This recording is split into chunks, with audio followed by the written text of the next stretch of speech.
Welcome to this tutorial on classes in Kotlin. Today, we're diving into the fundamentals of object-oriented programming in Kotlin.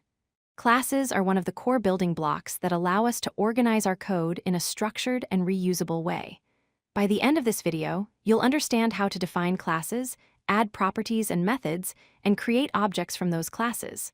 Let's get started. So what exactly is a class? A class is a blueprint for creating objects. Think of it like a template that defines the properties and behaviors that objects created from that class will have.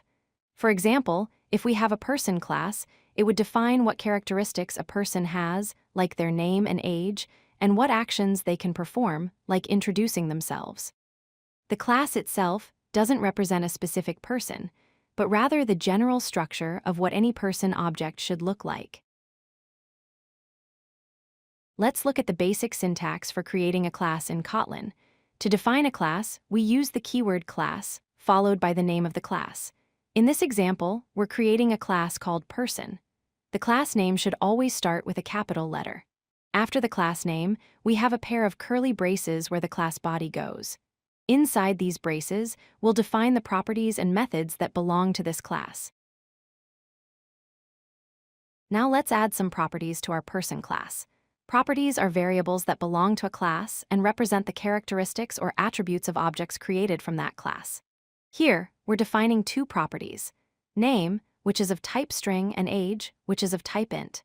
We use the var keyword because we want these properties to be mutable, meaning they can be changed after an object is created. We initialize name with an empty string and age with 0 as default values. In addition to properties, classes can have methods. Methods are functions that belong to a class and define the behaviors or actions that objects can perform. Here, we've added a method called introduce. This method uses the fun keyword, just like any function in Kotlin. Inside the method, we use println to print a greeting message that includes the person's name using string interpolation with the $sign. Methods can access the properties of the class directly, which is why we can use name inside this method. Now that we have our class defined, let's see how to create objects from it. To create an object, also called an instance, we use the class name followed by parentheses. Here, we're creating a new person object and storing it in a variable called person1.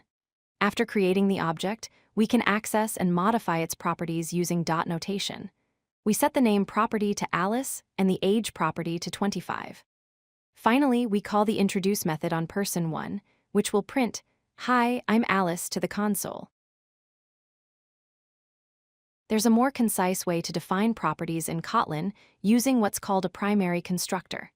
Instead of declaring properties inside the class body and then setting them later, we can declare them directly in the constructor parameters.